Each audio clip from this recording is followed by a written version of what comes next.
Imaginemos por un momento, ¿qué pasaría si esa voz en la cabeza, esa que llamamos yo, en realidad no fuéramos nosotros? Mm, Y si fuera, no sé, más bien un proceso. Un mecanismo casi automático que nos hace creer que somos nuestras cosas, nuestras historias, o incluso nuestro dolor. es una idea muy potente. Hoy nos vamos a meter de lleno en un texto fascinante, se titula El yo como distorsión, y explora justo eso, la anatomía de la identidad y, bueno, lo que llama la locura colectiva. Claro, la idea es desentrañar una propuesta central que es bastante radical, que el sufrimiento no viene de lo que nos pasa, sino de cómo la mente se identifica con pensamientos que, según el texto, no son reales. Así que, bueno, vamos a desglosar esto. Es que lo que propone esta fuente es un cambio de perspectiva. Total. No es un análisis moral, ¿eh? No dice si el ego es bueno o malo. Ajá, Lo presenta como una disfunción cognitiva. Casi como un error en el software de la mente humana, digamos. un error en el software, me gusta esa analogía. Y para entender esta idea, el texto nos propone un viaje.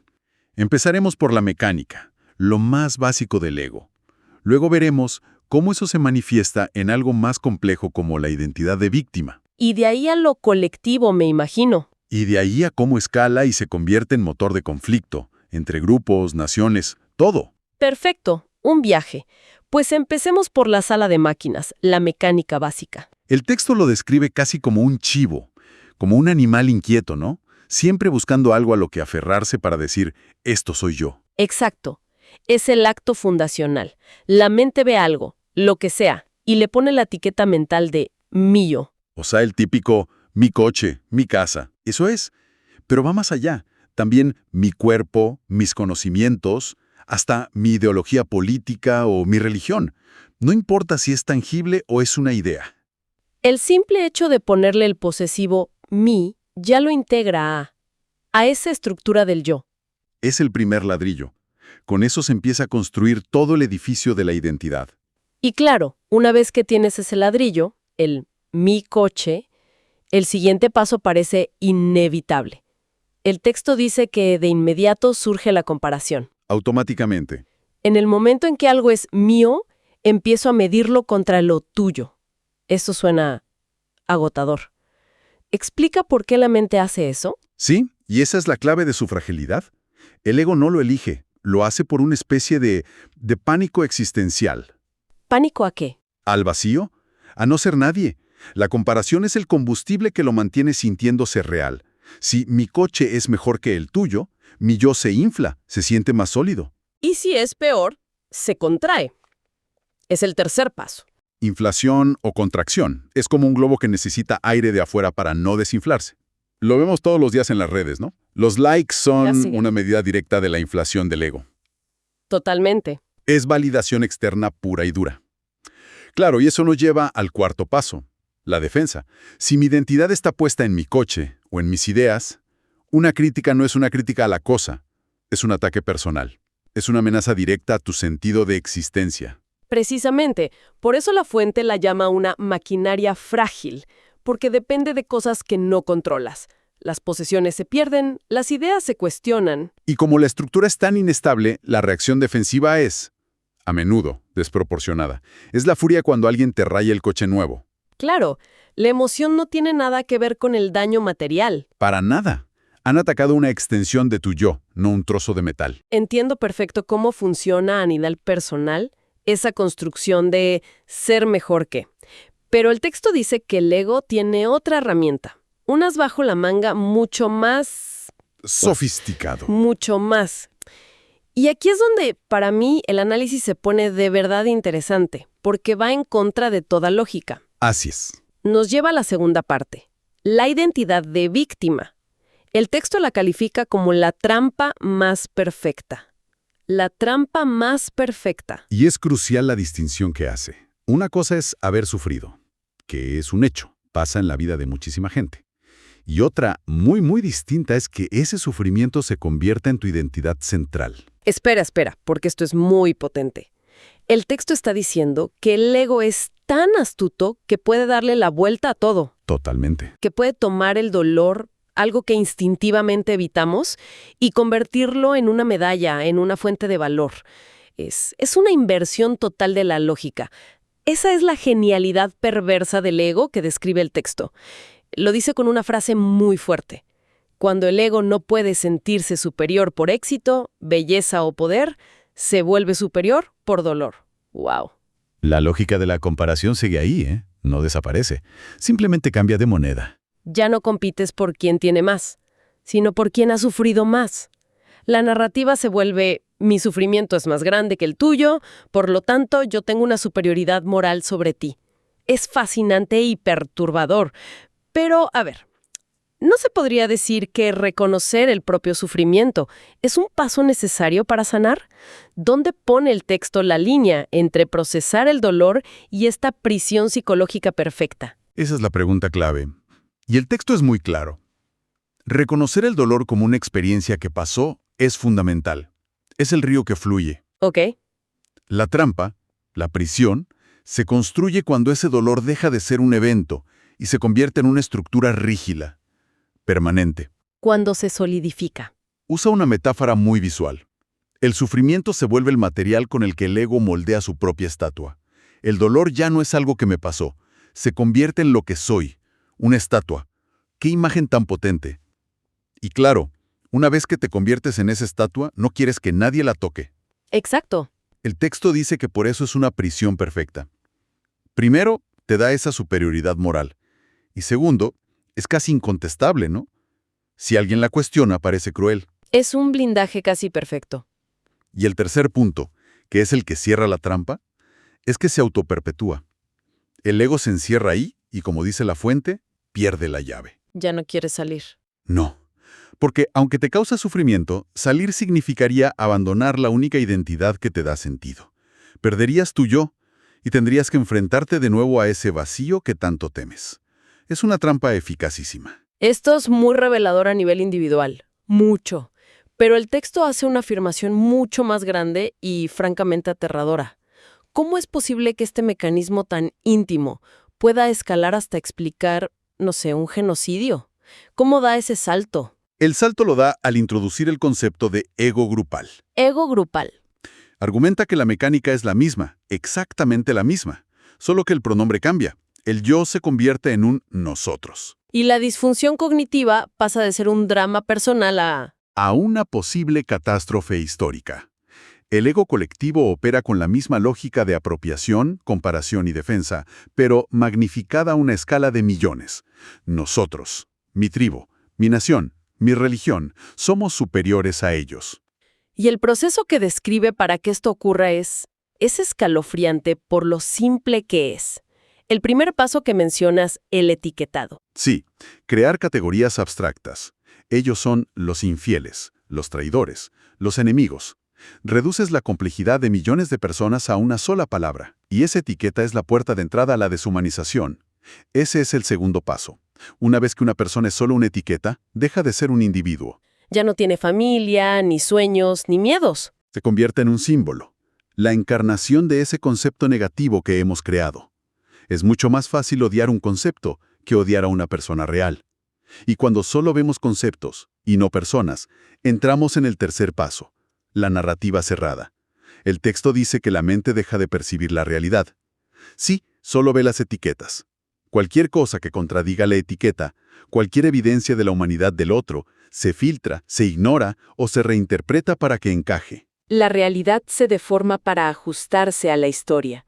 Y el paso final es la consecuencia lógica y terrible de los tres anteriores.